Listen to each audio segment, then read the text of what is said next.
할렐루야. 오늘 주일 예배에 오신 여러분 모두를 우리 주 예수 그리스도의 이름으로 환영하고 축복합니다. 우리 알리는 말씀 주보와 함께 여러분 알려드리도록 하겠습니다.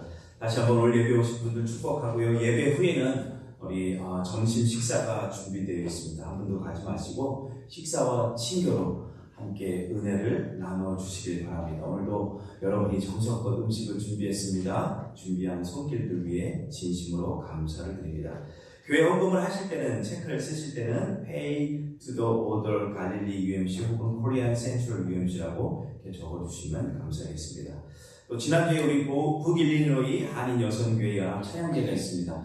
은혜롭게 아주 잘 끝났습니다. 특별히 우리 성가대가 참 은혜로운 찬양을 했는데 우리 한번 박수 할까요? 네네.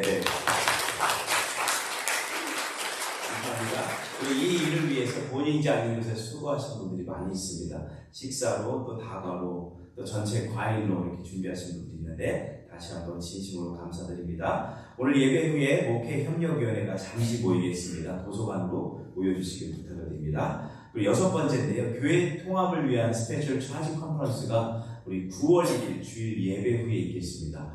이건 뭐 하는 날이냐면 저희 교회가 이제 오피셜하게 두 교회가 통합됐습니다라는 것을 우리 감리사님을 모시고 확인하는 그런 시간입니다. 이 절차가 끝나야 저희가 이제 모든 행정적인 것을 이렇게 하나로 통합할 수 있기 때문에 무지 중요합니다. 그래서 혹시 안 나오신 분들도 있다면 건면해 주시고 혹시 그날은 좀 바쁘실 때도 시간을 하셔서 꼭 참여해 주셨으면 좋겠어요. 아마 감리사님이 진례를 하시면서 물어보실 거예요. 이게 정말 통합에 합당하냐라고 이야기했을 때 여러분들이 뭐라고 대답해서 yes! 그렇죠? 우리는 준비가 됐습니다라고 우리의 의지를 보여줘서 우리가 오피셜하게 하나가 돼서 정말 하나님이 부르시는 교회로 변화되어 갈 수 있도록 협조해 주시길 부탁을 드립니다. 그리고 계속해서 우리 새벽 기도회가 아주 은혜스럽게 잘 진행되고 있습니다. 아직도 이제 한 번도 안 오신 분들이 계신데 좀 힘드시고 멀고 바쁘시더라도 주중에 한 번 정도는 참여해서 교회와 또한 우리 나라와 그렇죠 우리 미국 대선이 얼마 안 남았잖아요.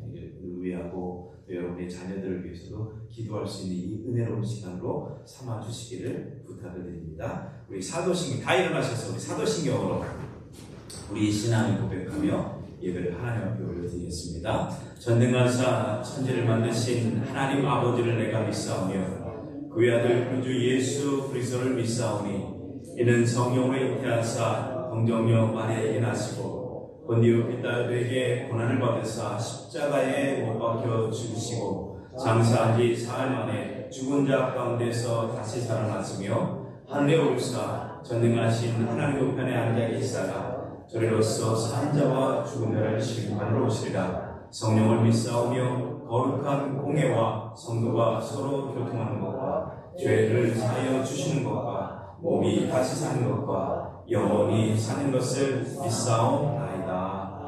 아멘. 우리 찬송가 우리 15장으로 하나님께 영광 올려드리겠습니다.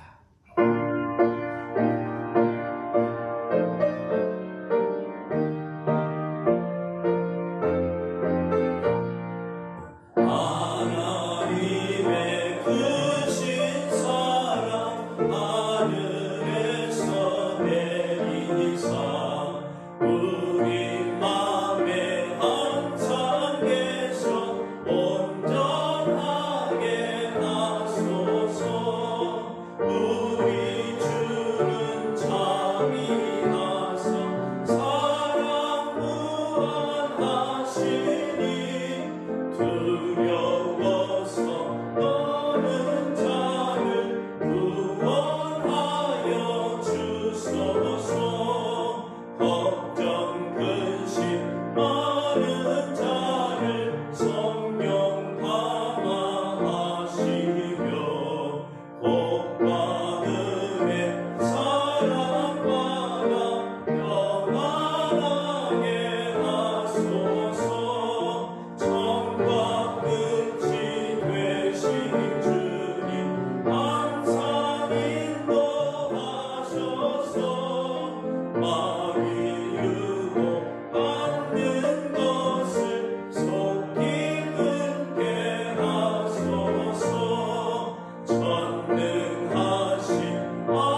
김정자 원사님께서 기도해 주시겠습니다.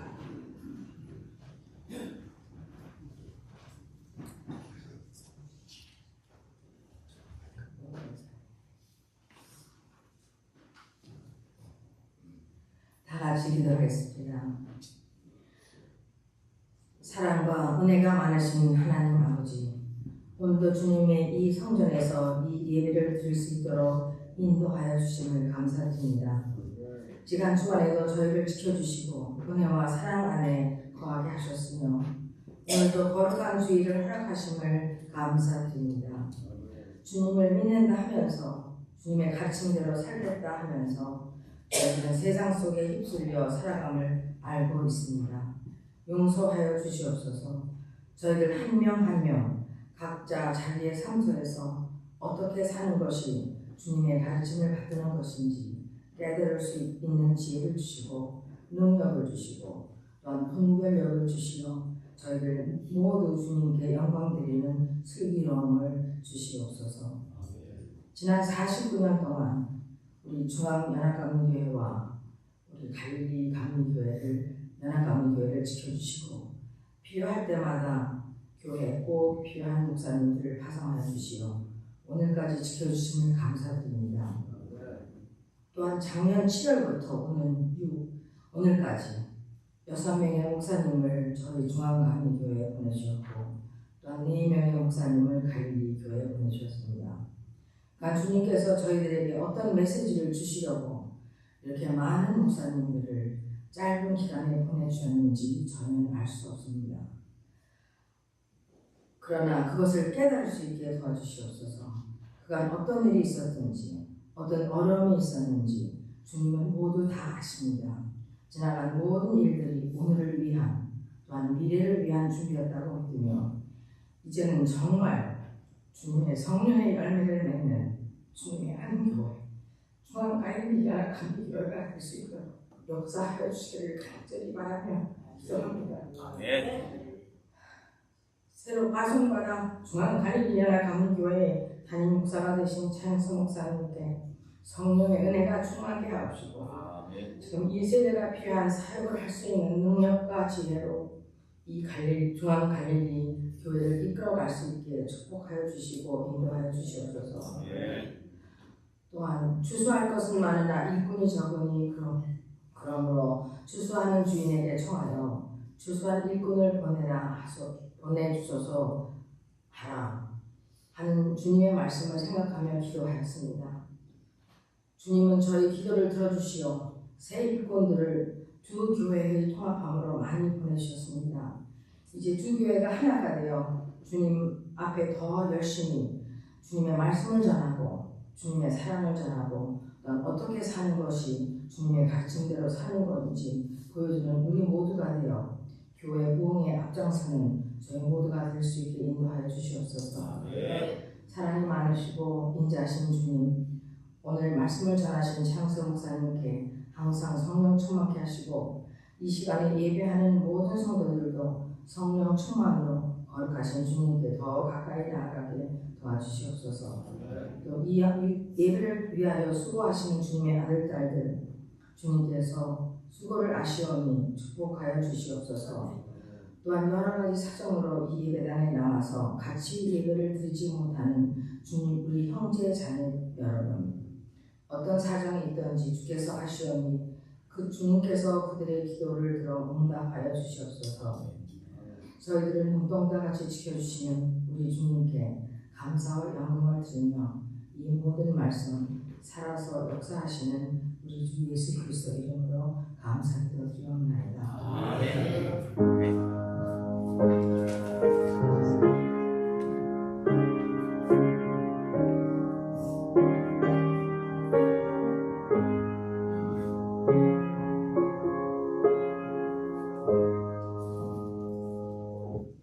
이 시간에는 여러분이 준비한 예물 하나 옆에 올려드리겠습니다. 찬송가 213장, 통일찬송가 348장 함께 부르시면서 준비한 예물 올려드립니다.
나의 심한 그리니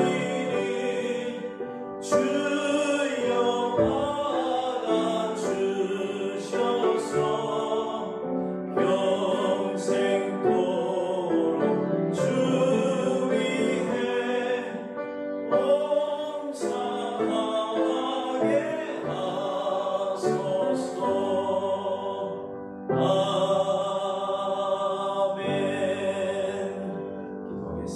하나님 감사합니다.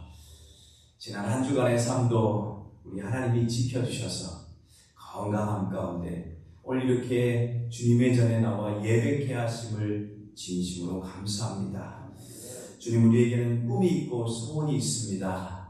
하나님, 그 꿈과 소원을 이루는 그런 교회 되게 도와주시고, 하나님, 형편과 처지가 어렵지만 실망하거나 낙심하지 않도록 도와주시고, 하나님의 은혜로 날마다 새로워지며 또 하나님이 함께 하심으로 새로운 꿈을 꾸며 살아가는 거룩한 주의 백성들 되어질 수 있도록 주님께서 은총을 내려 주옵소서. 하나님, 오늘도 한 주간 동안에 우리 삶 가운데 부어주신 은혜들을 한 가지 한 가지 곱씹어 보며 주님 앞에 정성으로 예물을 올려드립니다. 하나님, 이 예물 속에 숨겨져 있는 저들의 수고와 땀방울과 눈물과 또한 저들의 여러 가지 기도의 제목들 주님 기억하여 주시고 다 이루어 주시고 아름답게 열매 맺게 도와주셔서 하나님이 우리 안에 얼마나 많은 것으로 은혜를 주시고 복을 내려주시는지를 감사하며 살아가는 거룩한 인생들 되어질 수 있도록 도와주옵소서. 하나님, 오늘도 마음과 뜻은 원하지만 형편과 처지가 어려워 빈손으로 온 성도들이 있다면 그들의 마음을 위로하여 주시고 그들의 삶을 더 축복하여 주셔서 많은 것으로 하나님 앞에 올려드리며 함께 감사할 수 있는 은혜를 누릴 수 있도록 주님께서 도와주옵소서. 오늘 예배 가운데도 하나님이 큰 은혜로 함께 해주실 것을 기대하며 우리 주 예수 그리스도의 이름으로 기도합니다. 아멘. 오늘 우리에게 주시는 말씀입니다. 오늘 우리에게 주시는 하나님의 말씀은 창세기 39장 1절부터 6절에 있는 말씀. 창세기 39장, 우리 함께 일어나셔서 하나님의 말씀을 받으시겠습니다. 창세기 39장 1절부터 6절, 저와 여러분이 한 절씩 함께 받도록 교독을 하겠습니다. 요셉이 이끌려 애굽에 내려가매 바로의 신하 친위 대장 애굽 사람 보디발이 그를 그리로 데려간 이스마엘의 사람의 손에서 요셉을 산이라. 여호와께서 요셉과 말씀하시고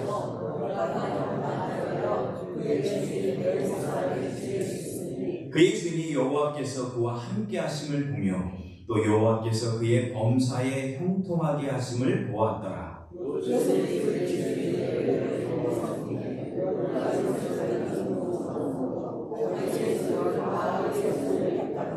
그가 요셉에게 자기의 집과 그의 모든 소유물을 주관하게 한 때부터 여호와께서 요셉을 위하여 그 애굽 사람의 집에 복을 내리심으로 여호와의 복이 그의 집과 밭에 있는 모든 소유에 미친지라. 주인이 그의 소유를 다 요셉의 손에 위탁하고 자기가 먹는 음식 외에는 간섭하지 아니하였더라. 요셉은 용모가 빼어나고 아름다웠더라. 아멘. 자리에 앉으시겠습니다. 우리 성가대 찬양이 있겠습니다.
오늘도 은혜로운 찬양으로 함께해 주신 성가대에게 다시 한번 진심으로 감사를 드립니다. 여러분 한 주간 평안하셨습니까? 네. 오늘 다시 한번 예배 오신 여러분 모두를 축복하며 여러분 삶 속에 우리 하나님의 크신 은총이 함께하길 간절히 소망합니다. 늘 하신 것처럼 여러분이 웃으실 수 있는 가장 아름다운 미소를 주시고, 제가 여기 와서 이제 라이센스를 이렇게 트라이 하는데 바꾸는데 그러더라고요. 그분이 빅 스마일 그러더라고요. 네. 체야 E가 T가 5개 보였는데 빅 스마일인데 웃으실 수 있는 가장 아름다운 미소를 주시면서 옆 사람을 축복하겠습니다. 당신이 계셔서 우리 교회가 참 아름답습니다. 좌우로 앞뒤에 계신 분들하고 함께 인사를 나눠주시겠습니다. 반갑습니다. 네, 우리 교회가 아름다운 이유는 무엇이에요? 여러분이 계셔서 아름답습니다. 사진 한번 보여주실래요? 네. 여러분 본 적 있으시죠? 네. 꿈은 이루어진다. 그렇죠? 아마 이 사진이 2002년 월드컵 때 독일과의 준결승에서 이 붉은 악마 우리 응원팀이 나오고 가지고 나온 응원 구호였습니다. 자, 그렇다면 여러분 꿈은 이루어진다라고 하는데 여러분 그 꿈을 이루셨나요? 아니면 아직도 여러분이 이루고자 하는 어떤 꿈을 꾸고 계십니까? 빌립보서 2장 13절에 보면 사도 바울이 이런 고백을 합니다. 한번 읽어보겠습니다. 시작. 너희 안에서 행하시는 이는 하나님이시니 자기의 기쁘신 뜻을 위하여 너희에게 소원을 두고 행하신다. 여기 소원이라는 것은 세상적인 욕심이나 헛된 꿈과 요행을 말하는 것이 아니라 하나님의 기쁘신 뜻, 하나님이 이 땅에 우리를 창조하시고 우리를 이루고자 하는 그런 소원들, 그 소원을 이루어드리는 것을 뜻합니다. 그러니까 오늘 본문에 기록된 이 요셉도 마찬가지예요. 하나님이 그에게 꿈을 주시고 그 꿈을 이루도록 하셨어요. 오늘 제목이 형통하는 사람들인데, 형통이라는 것은 세상 사람들의 기준은 내가 바라고 원하는 것을 이루는 것이 형통이지만, 그러나 성경이 말하는 형통은 하나님이 계획하신 일들, 하나님이 뜻하신 일들을 이루어 드리는 게 형통이라는 뜻이에요. 오늘 본문에 보면 요셉을 형통한 사람이다 라고 이렇게 소개를 하고 있습니다. 2절에도 보면 그가 형통한 자가 되어, 3절에는 그의 범사에 형통하게 하심을 보았더라. 그리고 또 읽지 않았지만 23절 뒤에 가면 그의 범사에 형통하게 하셨더라 하면서 형통에 대한 이야기가 계속 언급이 되고 있어요. 그런데 오늘 본문을 깊이 묵상해 보면 좀 당황스러운 그런 마음이 듭니다. 왜냐하면 오늘 본문에 요셉이 형통한 자가 되었다 하는데 그때가 언제냐 하는 거예요. 그때가 언제입니까? 오늘 본문에 보면 요셉이 형제들의 미움을 받고 애굽으로 노예를 팔려갔을 때라는 거예요. 그럼 한번 잘 생각해 보세요.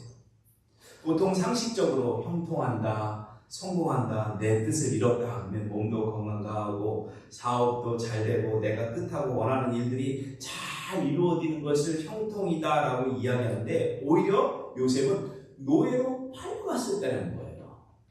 사랑받는 아들로 살다가 노예로 팔려가서 지질이 고생하는데 형통했다라고 이야기해요.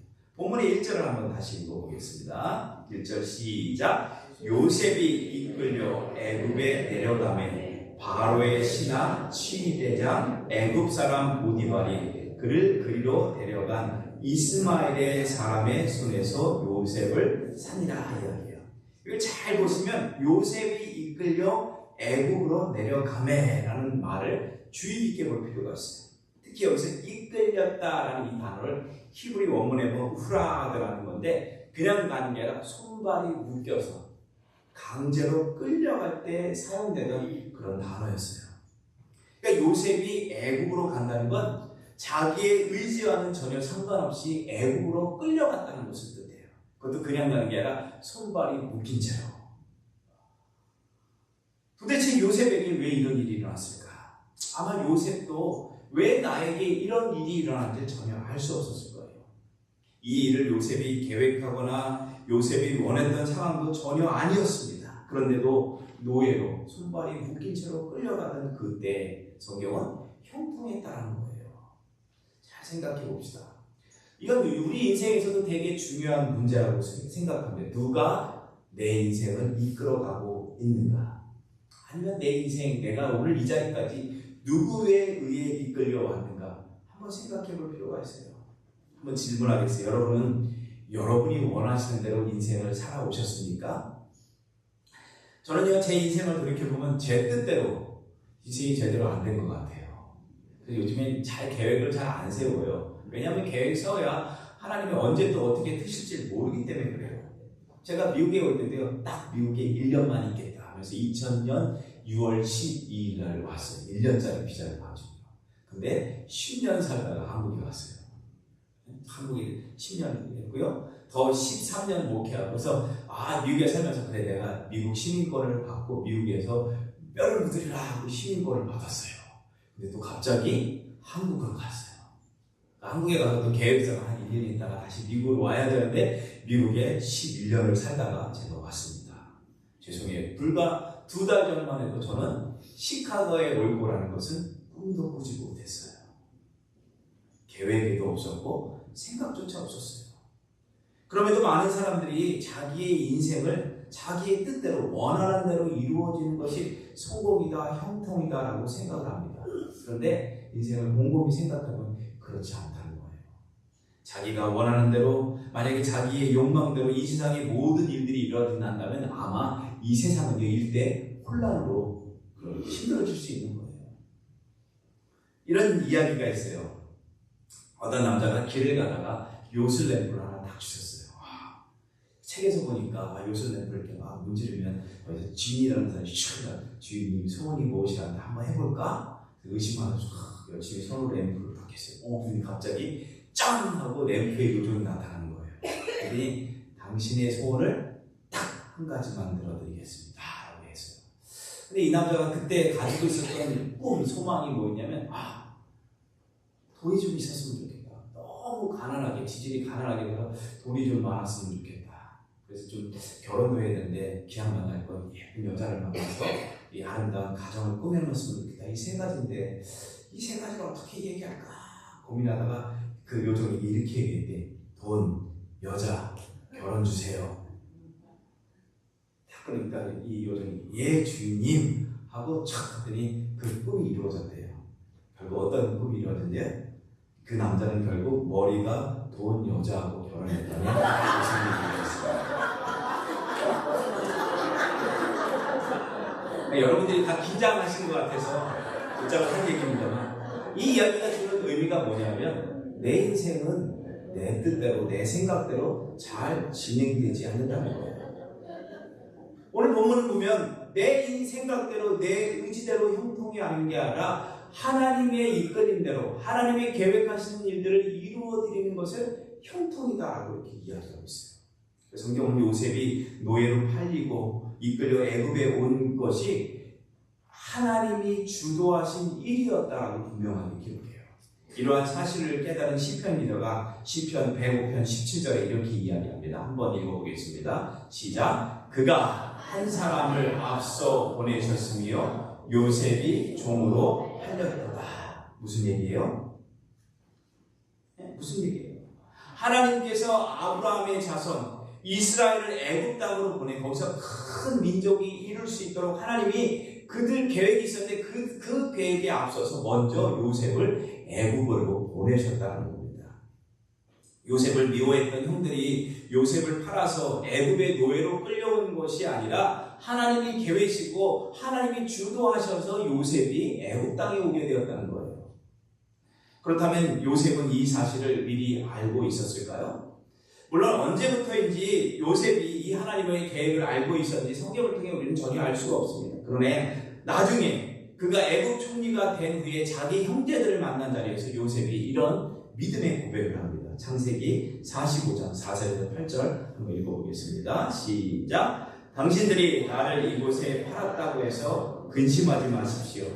하나님의 생명을 구원하시려고 나를 당신들보다 먼저 보내셨습니다. 그러니 나를 이리로 보낸 자들은 당신이 아니요 하나님이십니다. 이렇게 고백해요. 나를 판 것이 아니라 나는 하나님을 통해 보냄을 받았습니다. 이렇게 이야기한다는 거예요. 여러분 얼마나 멋진 고백이에요.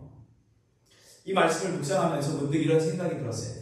그러면 요셉이 노예로 팔리기 전에 하나님이 탁 나타나셔서 요셉아, 내가 앞으로 노예로 팔려갈 텐데 걱정하지 마. 내 계획이야.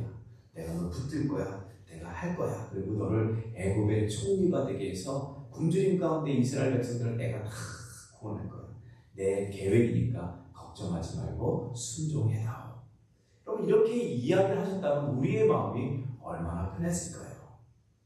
근데 하나님은요 그렇게 하지 않으셨어요.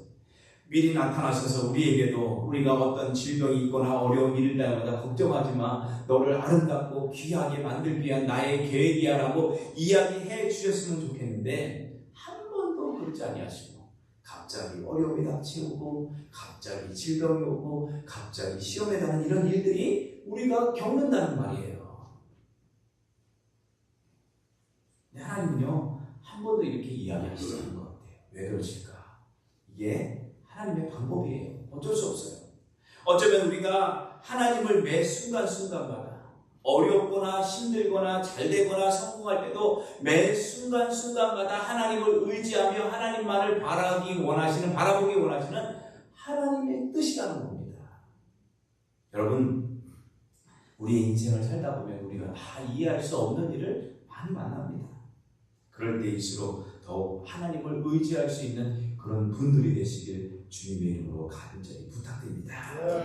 지금 당장은 내 삶이 너무 어렵고 힘들고 내가 이해할 수 없는 일들이 있지만 그러나 그 일 속에서도 하나님이 여전히 나를 붙들고 계시다는 것.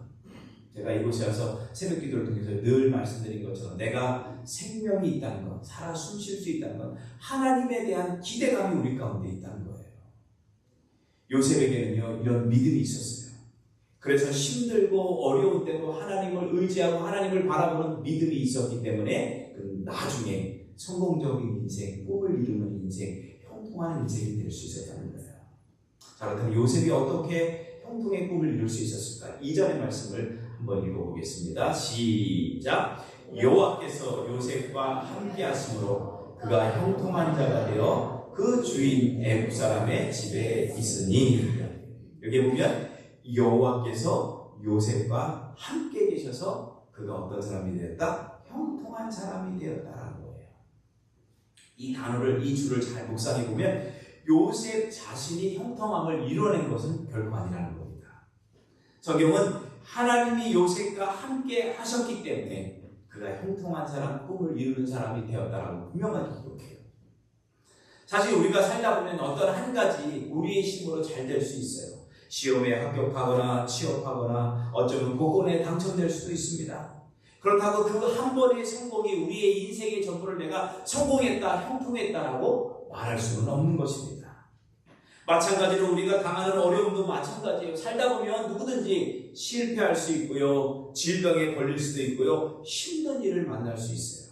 그런데 그 한 번의 실패, 그 한 번의 어려움이 우리 인생을 좌절했고 내가 불행한 사람으로 만들었다라고 여러분 단정지어서도 안 된다는 것입니다. 왜? 그런 것이 인생이기 때문에 그래요. 저보다 연배들이 많으신 분들에게 제가 인생의 얘기를 설명해 드려서 너무 죄송합니다만, 그러나 이런 우여곡절이 많은 이 인생 중에 중요한 사실 한 가지가 있는데, 오늘 본문이 우리에게 가르치는 중요한 의미가 있는데, 그게 뭐냐? 그 어려움이나 그 성공의 자리나 내가 지금 하나님과 함께 있느냐, 이것이 중요하다는 거예요. 복의 근원이신 하나님, 이 세상의 모든 것을 움직이시는 하나님이 지금 나와 함께 있으면 힘든 자리에서도요, 우리는 얼마든지 기뻐할 수 있고요, 성공의 자리에서도 내가 좌만감에 빠지지 않고 그 성공을 많은 사람들과 나누며 하나님의 영광을 위해 드릴 수 있다라는 겁니다. 얼마나 요셉이 그랬어요. 요셉의 어린 시절을 보면요, 부모 어머니가 일찍 떠나요. 환경이 안 좋은 집안에서 어쩌면 자랐을 거예요. 그렇죠? 다른 어머니들이 많아요. 그러다가 아들만 12명이래요. 저희 집 아들만 3명이거든요. 근데도 힘든데 12명이면 얼마나 정신이 없었을까. 또 편애하는 아버지 밑에서 이복 형제들과 함께 살다 보니까 눈치를 볼 때가 있어요. 그렇죠? 게다가 또 미움을 받았어요. 노예로 팔렸어요. 강제로 이끌려서 애국 땅에 왔습니다. 어떻게 보면 그의 인생은요, 불행한 인생일 수 있었어요. 그런데 하나님이 함께 하시자 요셉은 주인의 보디발의 눈에 들어 그 집의 가정 총무가 되었다라고 이야기해요. 놀랍지 않으십니까? 하나님이 함께 하시고 하나님이 그를 붙드시니까 최악의 상황 속에서도 요셉을 최고의 자리로 이끌어 주셨다는 거예요.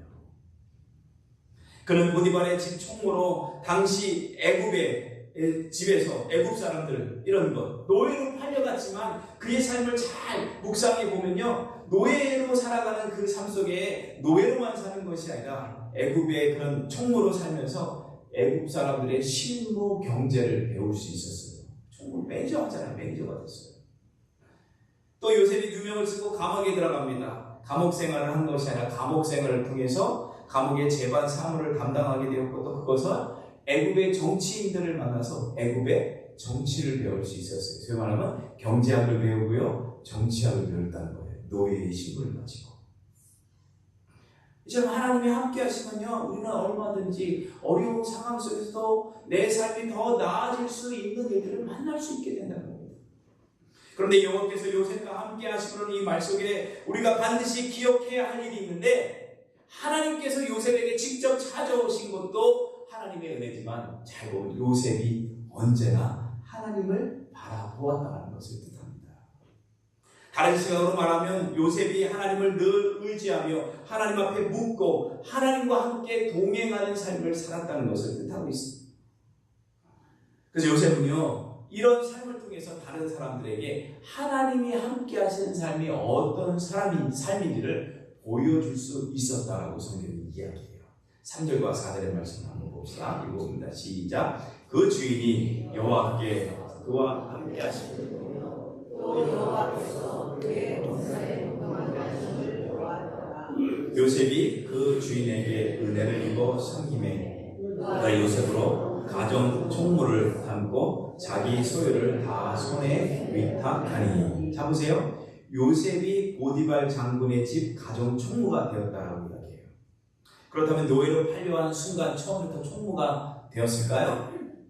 아니라고 생각해요.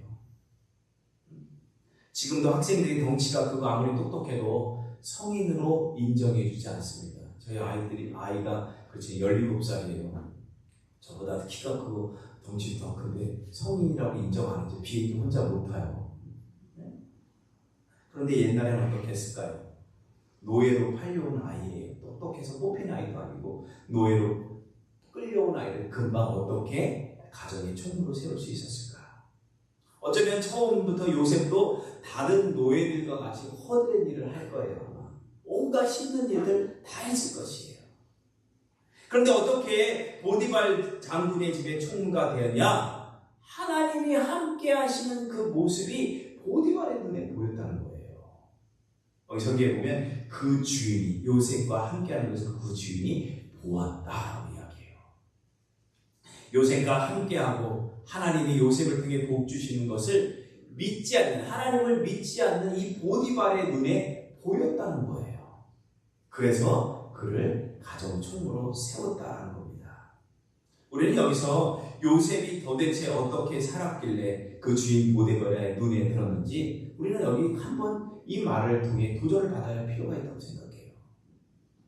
오늘 예수 믿는 우리가 어떻게 살아가야 하는지, 주변 사람들로부터 어떻게 평가를 받는지, 내 삶을 통해 정말 당신의 삶 속에 하나님이 살아 계십니다, 하나님이 역사합니다라는 이 소리를 어떻게 해야 들을 수 있을까 한번 생각해 볼 필요가 있다는 거예요. 세계적인 철강 회사가 있습니다. US 스틸이라는 철강 회사가 있는데 여러분 아시죠? 카네기라는 사람이 여기 회장이 됐어요. 이 카네기가 은퇴하게 되었습니다. 은퇴하게 되고 누구를 후계자로 세울까 세계에 많은 사람들이 관심을 두었어요.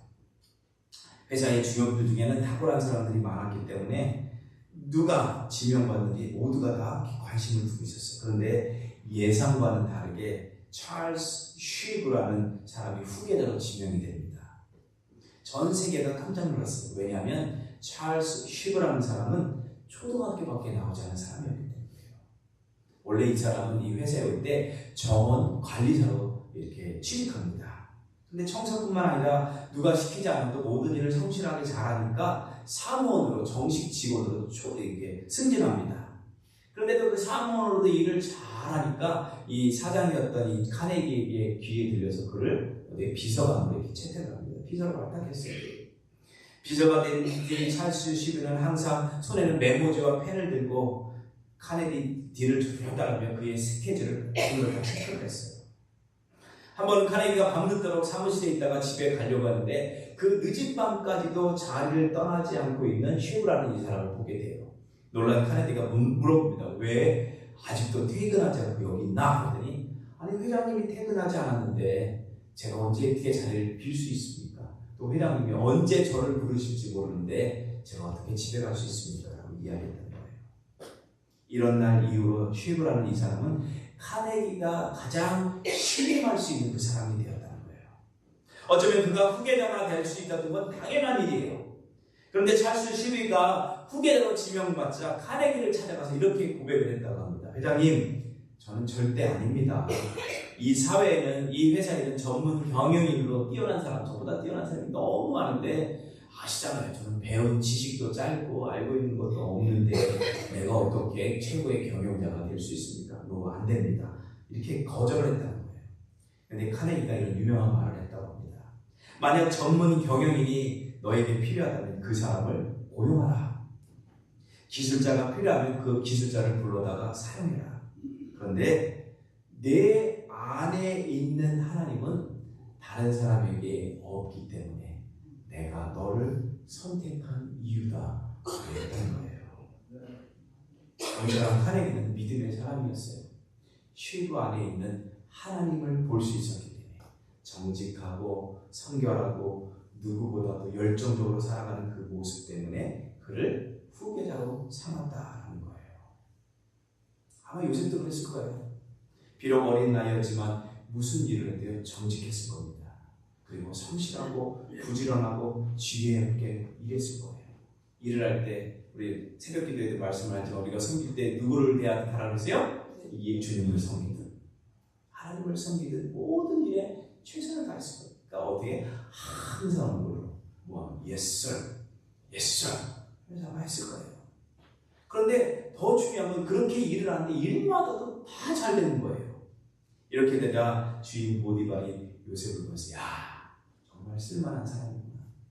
나는 하나님 잘 모르지만 그 요셉을 통해 또 하나님에 대한 이야기를 들었을 거예요. 내가 믿는 하나님, 그 하나님을 봐서라도 내가 너의 모든 걸 다 맡기겠다 이야기했잖아요. 본문 5절을 한번 읽어봅니다. 5절 한번 읽어보겠습니다. 시작. 또 요셉에게 자기의 집과 그의 모든 소유물을 주관한 때부터 여호와께서 요셉을 위하여 그 애굽 사람 집에 복을 내리심으로 여호와의 복이 그의 집과 밭에 있는 모든 소유에 미친지라. 자, 요셉을 고용했어요. 그러자마자 이 보디발의 일이 더 잘 되기 시작해요. 여기 보면 하나님이 요셉을 위하여라고 이야기해요. 애굽 사람이 복을 줬는데 그 보디발이 잘 돼서가 아니라 요셉을 위하여 복을 줬다 합니다. 여러분 놀랍지 않습니까? 사실 보디발은요 하나님의 복과는 무관한 사람이었어요. 하나님을 모르는 사람이었어요. 그런데 그 집에서 하나님을 믿는 사람, 정말 믿음의 사람 요셉이 하나 들어오니까 그를 통해서 그의 집안이 더 잘 되어지는 이 일들을 경험하게 되었다는 거예요. 그렇습니다. 이 일은요 우리 삶 가운데도 저는 일어나야 된다고 믿습니다. 우리는요 하나님의 복을 받은 사람이에요. 여러분 믿으시죠? 네. 첫 번째 여러분과 나는 설교 말씀이 우리는 어떤 사람이다? 복 있는 사람이에요. 복 받을 사람이 아니라 복이 우리에게 있는 사람이에요. 하나님이 우리에게 그 주신 복들을요 다른 사람과 나눌 수 있는 사람이 되어야 한다는 사실이에요. 나 때문에 다른 사람이 잘 되고 나 때문에 다른 사람이 더 높아지고 나 때문에 다른 사람이 더 행복해질 수 있는 축복의 통로가 될 수 있는 것, 그것이 하나님이 저와 여러분을 이 자리에 부르신 이유라는 거예요. 그렇다면 저와 여러분은 어떤 모습으로 오늘까지 살아오셨습니까? 지금은 은퇴하셨지만 높은 승익교회 김동호 목사님이라는 분이 계시는데 그분의 글에 재밌는 아주 이야기가 나옵니다. 그분이 어느 식당에 가서 밥을 먹는데 그 식당 이름이 비춰주실래요? 만복임이래요. 만복임. 무슨 뜻일까요? 네? 만복추는 일단 내려주시고요. 네, 너무 빨리 올라왔어요. 만복임 뭐야? 만 가지 복이 임하는 집이다라는 거예요. 그러니까 이름 좋다고 밥을 먹다가 문득 생각해봤대요. 아니 만복임보다는 그 다음 거 다시 만복추라는 이름이 더 낫지 않을까 이렇게 생각해봤대요. 그 이유가 뭐냐? 만복임이라는 건 아직 복이 임했어요? 안 임했어요? 안 임했어요. 그러니까 복이 오기를 기다리는 거예요. 근데 만복추는 뭐예요? 복이 이미 임했어요. 그러니까 그 복을 나눌 수 있는 그런 집이 그게 더 이름이 좋지 않을까라는 생각을 문득 했다는 글을 읽은 적이 있어요. 저는 이 글을 읽고 참 맞다 그래요. 대부분의 사람들은요 복이 들어오는 것을 재수 좋은 일이다 생각하고 복이 나가는 건 재수가 없다 이야기해요. 그래서 복 받으려고 열심히 해요. 복 받는 데만 열심이다 보니까 복이 이미 자기에게 들어왔는데 그 복을 나눌 줄 모르는 게 어디야? 우리의 모습이었다는 거예요. 근데 여러분 그렇지 않다는 거예요. 저는요 우리 중앙 갈릴리 교회에도 하나님이 주신 복들이 많이 있어요. 믿으시죠? 네. 복 하나님 더 많은 복을 주세요. 더 큰 은혜를 주세요. 더 뭐라 이걸 기도하기 전에 이미 우리에게 주어진 축복과 은혜들을 나눌 수 있는 저와 여러분들이 되시길 주님의 이름으로 축복합니다. 네. 중요한 것은요 나누고 나눌 때 비워지면 하나님께서 더 많은 것을 채워주신다고 저는 믿음의 확신이 있어요. 성경 마지막 절 우리 아브라함 부르실 때 읽어봅시다. 한번 읽어봅시다. 시작. 너는 시작. 내 이름을 창대하게 하느니 너는 복이 될지라. 너를 축복하는 자에게 내가 복을 내리고 너를 저주하는 자에게 내가 저주하리니 땅의 모든 족속이 너와 말미암아 복을 얻을 것이라 하신지라. 자, 보세요. 아브라함을 부르실 때 하나님이 약속했어요. 너는 복이 될지라. 땅의 모든 족속이 너로 말미암아 복을 얻을 것이라.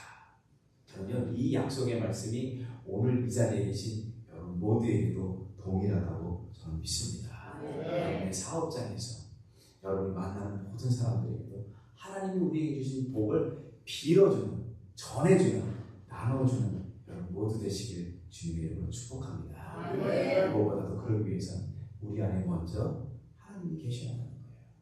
하나님을 바라보고 그분을 의지하고 그분과 함께 동행하는 삶 속에 우리의 형통뿐만 아니라 다른 사람들의 형통까지 이룰 수 있는 저와 여러분 모두가 되시길 주님의 이름으로 간절히 축복합니다. 이 시간 우리 다 함께 일어나서 우리 찬송가 384장 434장입니다. 통일찬송가는 우리 마지막으로 함께 읽으시고 함께 조용한 마음으로 기도하고 돌아가셨으면 좋겠습니다. 오늘 말씀을 생각하시면서 하나님 나의 가는 동안 만사에 형통하는 이런 복이 있도록 도와주옵소서. 소망을 담아 찬양합니다.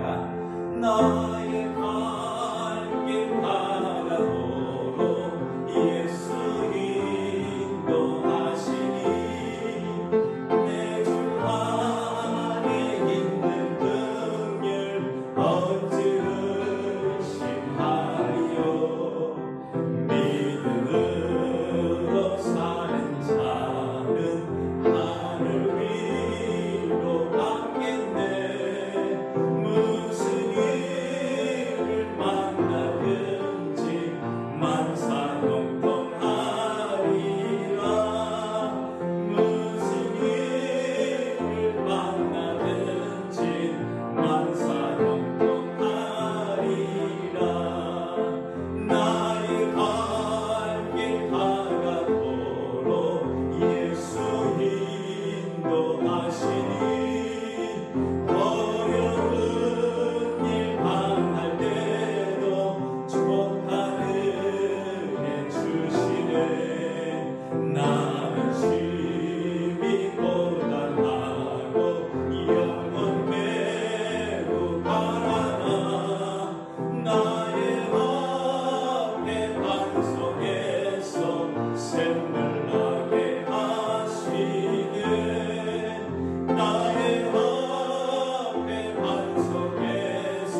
도와주옵소서. 특별히 우리의 자녀들이 저보다 더 잘되게 하시고 믿음의 사람들로 회복되어지는 그 일들이 있어질 수 있도록 하나님 우리의 기도를 들어주옵소서. 이 소망을 담아 이 시간에 조용하게 함께 기도하겠습니다. 기도합시다. 하나님 아버지 도와주시옵소서. 하나님 우리에게 요셉과 같은 사람이 되길 바랍니다. 하나님 만복임이 아니라 만복출, 하나님이 주신 은혜들을 세상 가운데 나올 수 있는 그런 사람들 되어줄 수 있도록 아버지 도와주시옵소서. 하나님 부족합니다. 연약합니다. 지혜 주시고 날마다 순간마다 하나님 바라보게 알려주시고 하나님과 동행함으로 요셉과 같이 어렵고 힘든 자리에도 기쁨으로 감사함으로 성실함으로 그 모든 일을 감당하며 하나님이 원하시는 대로 주님의 은혜로 우리 가운데 있어준 줄 믿습니다. 주님 감사합니다. 오늘 생명의 말씀으로 우리의 영혼을 깨워주심을 감사합니다. 주님 나만을 우리 가정만을 위해 살아왔다면 이제는 손을 뻗어 우리 주변에 있는 사람들에게도 하늘의 복을 나눠주며 살아가는 거룩한 인생들 되어줄 수 있도록 도와주옵소서. 요셉처럼 내가 아니라 다른 사람들을 보복되고 형통하는 자로 쓰임받을 수 있도록 도와주셔서 우리 교회가 또한 우리의 삶이 하나님 이 지역뿐만 아니라 이 시카고 지역에 우리 때문에 하나님의 은혜와 사랑이 더욱 넘쳐나는 이 일들이 경험되어지고 하나님 앞에 가까이 가며 구원의 역사가 날마다 새롭게 쓰여지는 일들이 우리의 삶을 통해 나타날 수 있도록 주님 우리의 삶을 붙들어 주옵소서. 이제는 우리 예수 그리스도의 은혜와 하나님 아버지의 극진하신 사랑하심과 날마다 우리를 도우시는 성령님의 은혜가 하나님 제가 복의 근원으로 살겠습니다. 축복의 통로로 살겠습니다. 다른 사람을 형통하는 자로 살겠습니다라고 고백하는 사랑하는 성도들과 가정과 직장과 또 멀리 떨어져 있는 저들의 자녀들 위에까지 지금으로부터 영원히 함께 하시기를 간절히 축복하며 기도하옵나이다. 아멘.